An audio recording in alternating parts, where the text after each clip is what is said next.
Hello, everybody. It's your girl, Satimia, back in the house on It's Fine, Everything's Fine podcast. I had started this, and then somebody called me, and it, totally interrupted it all. But that's okay, because actually right at the end there, I think I finally figured out exactly where I want to mainly stick to, as far as what I wanted to talk about today, because I was kind of originally going into it with no real idea of what I wanted to talk about, just knew I wanted to record, but then I finally circled into where I was at with it. I'm at my special spot I like to come to, just look, and I look over the city and just kind of ponder life. It's like a very peaceful spot. It's the only spot in our city that makes our city look like this just huge city, and I love it. So I'm looking into the sky, and it looks really, really beautiful. It's all cloudy, but there's this one line of where the sun is peeking through, and the clouds look really magical. It looks like heaven, right? And everything else looks like bleh. But this one particular area is just bright and shiny and this beautiful glow, and I'm just loving it. And the area, or not the area, but the thing I ended up, discovering of what I ultimately wanted to talk about was the realization of how much we really have no control in our lives, right? That at the end of the day, I've discovered, first of all, I come from a family of worrywarts. Come from a family that is extremely hell-bent on wanting to be in control of everything all the time. And I didn't really realize where I was becoming just like them, and I always was a very free spirit back in my days. I was a fucking wild animal, and I just didn't give a fuck, and I didn't care about anything. As far as control, I didn't need to control anything. My only control I was concerned about was what kind of good time I was about to have, and that was the only thing I was worried about. That was the only thing I wanted to worry about. The only thing I cared to worry about was having a good time, and I was ready to die at any moment, because honestly, a lot of that was me being suicidal for a long time, which I finally have overcome that as well. But the reality was, it was an unhealthy level of not giving a fuck. And I realize now that I've found a balance, because then on the flip side, once I had my kids and over time, I realized that I became a serious worrywart, like my family. I wanted to be in control of everything all the time, and I would do everything in my power to make sure that, I was in control of what was happening. And if I wasn't in control, I was stressed out about it, and just creating a lot of unnecessary stress in my life, because I was trying to control things that were uncontrollable. At the end of the day, the reality is, and I don't know about anybody else, but I can speak from experience, the understanding and reality, right? And this whole experience I've gone through in these last 8 months has really opened my eyes even more to the understanding of how little control we really actually have. And that we can plan and predict and try our best to always control things, but the reality is the only thing you can actually control is yourself. And even when it comes to yourself, it's just being able to control how we respond to things, the way we react about things, the way we, try, we can try to plan things, but then when things don't go as planned, the way we respond and the way we react.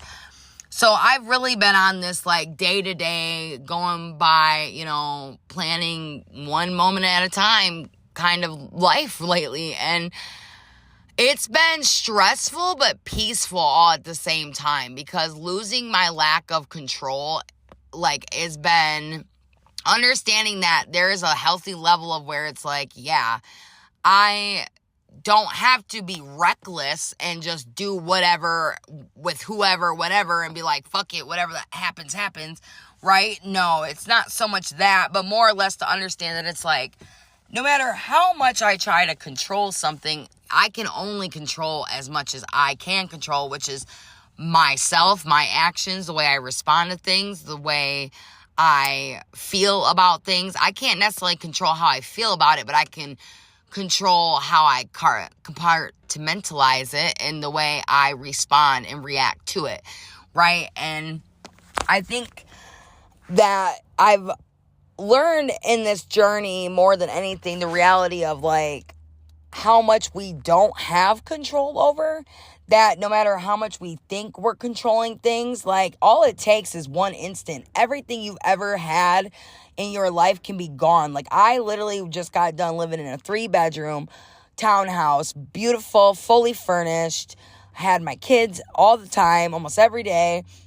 Really relaxed, good life, got to do whatever I wanted, kind of whenever I wanted, like no stress, no strife. And I know and I knew it was going to be because there was only a matter of time before I was going to be out of control again, right? And here I am, I'm back out of control. But what I've come to realize through all this is that I maybe can't control what goes on around me, and I can't stop things from happening the way they do, but I do get to control the way I feel and respond to these things. And not that I can control how I feel about something in the moment. Like when I initially have the feeling, I can't stop that, but I can decide how I continue to feel about it. Like I don't have to hold on to anger. I don't have to hold on to disappointment. I don't have to hold on to sadness or frustration or, hold on to things that aren't meant to be. Like the thing about life is it is a forever changing, forever going thing. And you can have everything today and lose it all tomorrow. You can have your eyesight today and it can go blind tomorrow. You can have 2 legs and then get in a car accident and now you only have 1 leg. Now, your life is forever changed. Your life never is guaranteed. And the reality is our souls aren't even ours to keep. And that's why the importance of having a relationship with God, right? Because it's like, I don't know, everybody's entitled, like I always say, I have my beliefs and everybody's entitled to their own beliefs. But how I look at it is like you didn't choose to be born, just like you're not going to choose when you die, just like you're never going to have a choice of what happens with your soul afterwards. But your soul is a real thing, and you know that because when anybody who's been to a funeral sees the difference, and when you see a dead person, you realize, like, they'll look the same in their casket, right? Obviously, God forbid if it's a situation where somebody's got to have a closed casket because they're so brutally defigured that, they can't have the open casket because they don't look the same at all. But if you've ever been to a funeral where the body is intact, the person looks the same, but there's something different. And what that difference is that spirit inside of them that keeps them alive, that has them alive and going. And, and a person, like being a real, living, moving, breathing human being. The reality in that is to say how we do have a spirit, and whatever grants us that spirit, no matter what you believe in, I personally believe it to be God, but it's like there is like something more to this, right, thing called life. Excuse me. And what I've pondered and what I've been experiencing lately has really opened my eyes to the reality of like how little of control we have, and the understanding that at any moment everything can change for better or for worse, and I think we think of it as we lose sight of it. Actually, let me say that instead. I think we all too often like lose sight of the fact that we don't have the ultimate control, that we only can control what we can control. That you can maintain things and you can decide how you deal with things and how you do things to an extent, but at the same time that at any given moment, something dramatic or drastic can change everything. And like I said, whether that be for the good or for the bad, it's like everything you once knew can be gone and taken from you. And whether that even be your life itself, it's like you could have your life all the way planned out and then boom, you die.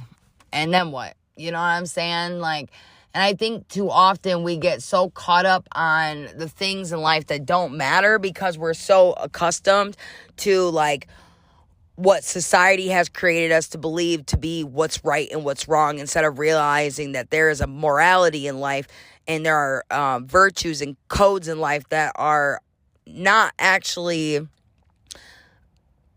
possessive or possessions. Like, there is no physical way to obtain them. Like, there's no physical way to have integrity. There's no physical way to buy. Like, you can't or I guess the better way to say it is, you cannot monetarily buy respect. You cannot monetarily buy loyalty. You cannot monetarily buy integrity. You cannot monetarily buy love. Like, all those things are free and they're given and they're so important, yet they're things that we absolutely cannot just physically obtain. Because they're not a physical thing, but they are a physical thing because they are given in actions. Like that, the way that you have those things are by the way you move and by the way people treat you. Like, you can buy fake love, you can buy fake respect or buy fake integrity, but look at Diddy. Perfect example, right? Like, I mean, look, he had billions and billions of dollars, but his integrity was not intact, and now his whole empire is crumbled, and everything that he did in the dark is now brought to light, that he was actually this evil, horrible person doing all these evil, horrible things, and for all these years, but yet, he made it as far as he did solely because of the fact that he had the money to cover it up and hide it and whatever and like live this life, but it wasn't real, it wasn't genuine. And that goes into why the importance of authenticity is so like valid, because at the end of the day, all you have is your name and all you have is what you do in this world, and that is what matters at the end of the day. And if you aren't, being who you need to be, living how you need to be, doing what you need to do, at the end of the day, that can come back and haunt you, whether it's now or later. I mean, it could be like him. I mean, he's built this empire for how long? And yet, here he is. Now he's in a jail cell in his 50 some odd years old, in a jail cell, looking stupid, while everybody in the whole world makes fun of him and mocks all the evil and, treacherous things that he's done as it gets brought to light, that he was actually always this just god-awful person. And I think I say all that to say that it's just the reality, right? That, it's like realizing that who you are as a person, and not only just who you are as a person, but living the life that you really do feel entitled to live. Not entitled, but, sorry guys, hold on. Not so much entitled to live, that's not really the word I was looking for. To live the life that you feel called to live.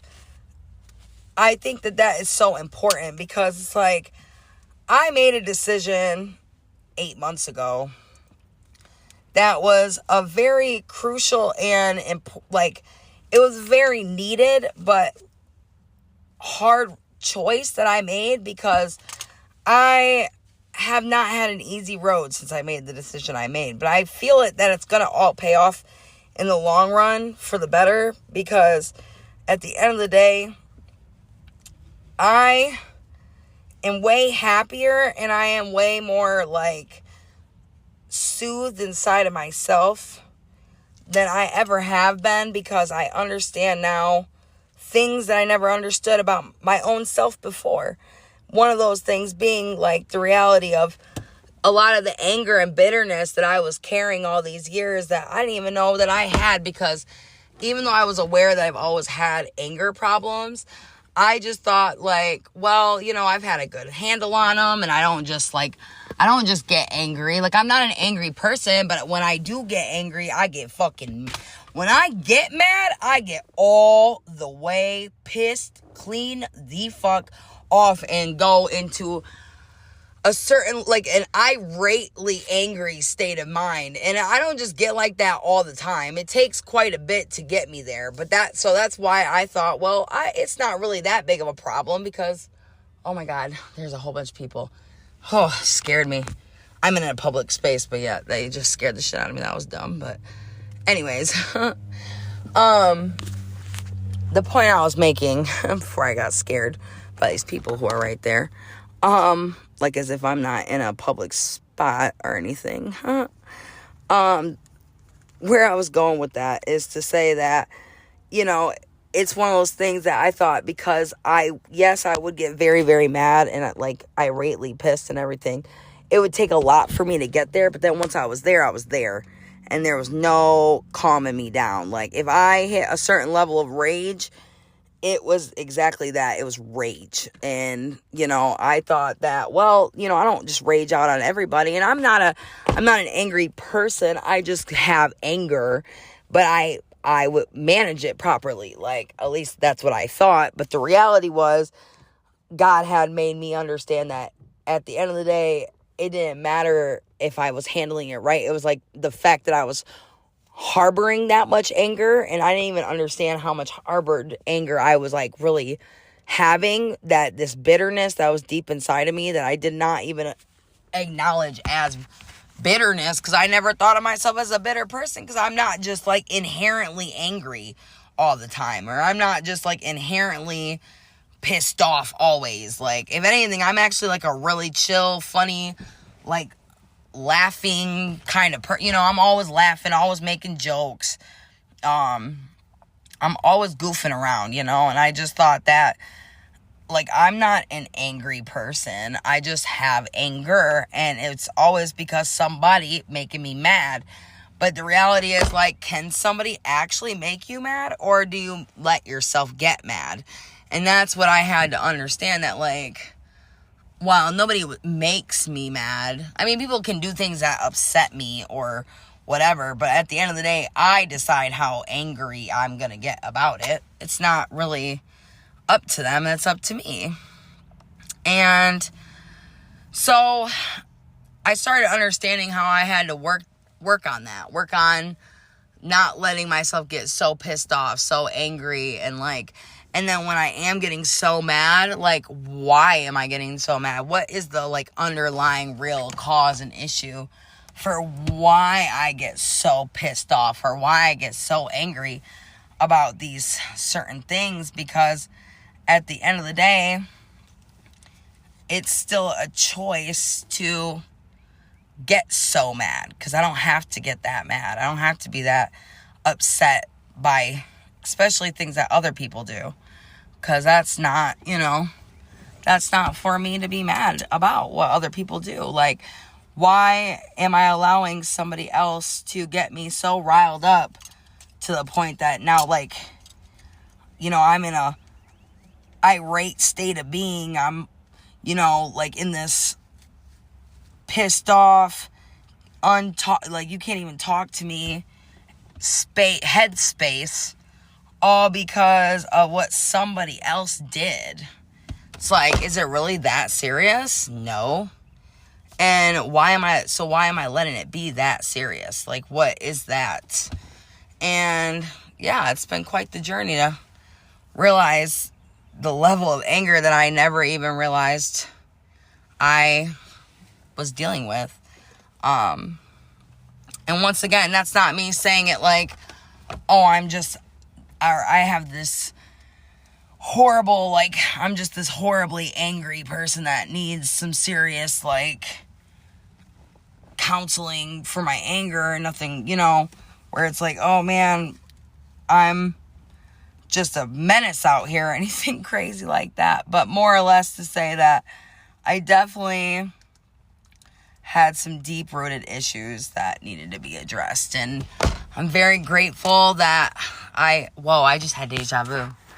I'm really grateful that God awared me to the anger that I was harboring that I didn't even know I was, because I think that's something I was distracting myself for so many years with people. And even though I've lost, like, all my old friendships, like, pretty much have no friends at this point. At first it was hard and it was sad and I was salty about it, and whatever.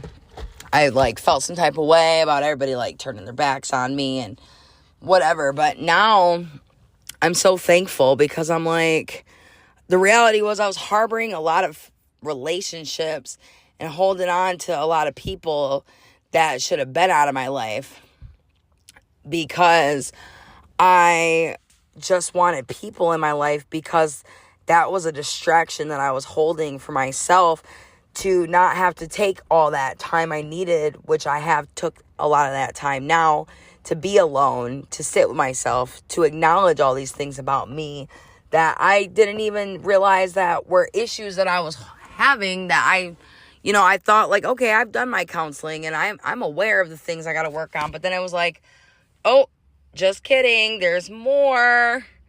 And that's the thing I think that is the bottom line when it comes to healing and it comes to like self-development, right? It's a never ending thing.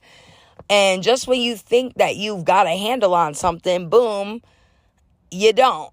Or there's a new layer unlocked in what you got to work on. So I think it's just honestly acknowledging that goes into why it's not our place to ever judge people or, try to be in a comparison with others, because the reality is your life is only for you to live. And there is no point in ever like comparing or contrasting or judging anybody else, because first of all, who are you to judge? Like, I know I am far from a saint, and I am far from, a horrible sinner. Like I am a sinner, but that doesn't mean I'm a horrible person, And I think what it boils down to in life is that what makes somebody a horrible person is the person who thinks that they're so much better than everybody else. I think that's one of the worst people that you could be, and those are the people who actually like detrimentally affect others on a regular basis, are those people who like constantly belittle others and berate others, because it's like we're all on this in this shitty earth realm together, and we're all on our own journeys. We've all had our own trauma. We've all had our own different experiences that have created us into the people that we are today. And I think that we're all, no matter where we're at in our journey of growth and wherever we are at in this, crazy thing called life, it's like who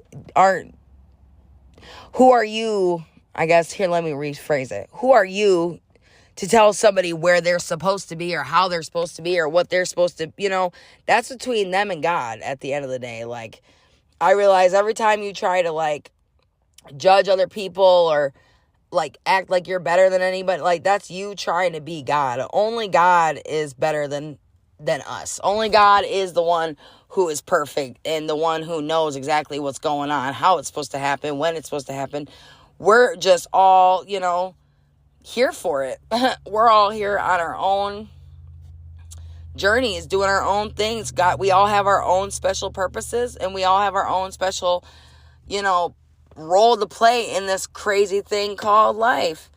And, you can't sit here and think that you're any better or any more important or less important than the next person. We're all on an even playing field in that sense. And just because some people are further behind or further ahead than others, I mean, that's good for them, or that's sad for them. And we need to all just be loving and spread love and kindness and positivity, especially in the way this world has been going nowadays.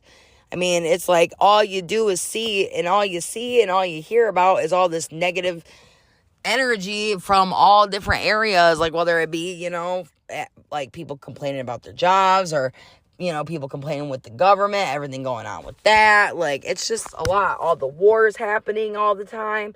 I mean, there's enough negativity in the world that it's like, where's the positivity? Let's find more people to be positive in this, be positive lights. Let's be lights in this dark world, because there's enough negative darkness all over all the time. And I think that what I've found is that I just want to be a positive person, a positive light, and use my own negative energy, my own negative qualities, and show everybody what it looks like and be an example of what it looks like to be that negative person and in that negative space and do those negative things, but then to come to the reality and the light of it all, to understanding that, I just got to do better, just like we all got to do better. We all can do better, and we all should do better. And, regardless if you see it yet or not, that no matter where you're at, that doesn't mean that you're no further away or, you know, just as much as me being I'm a regular Joe Blow person, you know. I'm not anything special. I'm only just me. And I know that if I can realize these things, then other people can too, you know.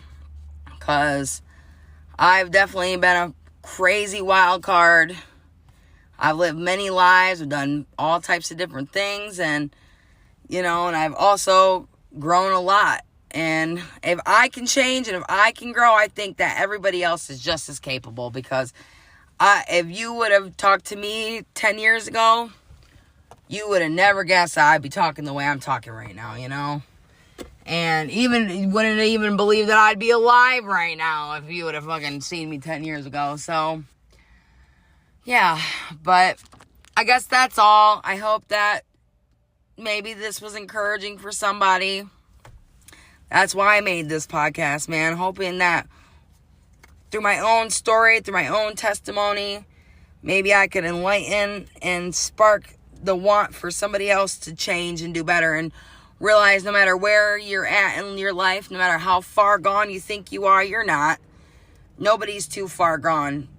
Nobody can't come back from where they've been or what they've done, because at the end of the day, that's the beautiful thing about life. Every day that you're blessed to have a morning that you wake up means that you have an opportunity to not be who you were yesterday. And even if that's little steps at a time, you can still do it.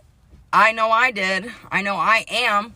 Like I said, I'm not done. I still got a lot to go. Every time, like I said, every single time I think I'm there, I'm like, nope, still got way more to go. So hopefully this was encouraging for somebody somewhere to let them know that they're not alone in their battle, and just keep going. You'll never get there ever if you don't even try. So just keep trying. As long as you are trying, that's better than not. But, all right, guys, I love you. I'm going to get off here. Hopefully that was good for somebody. I know it felt good for me. I needed to get it off my chest. So, all right. Love you. But God loves you more.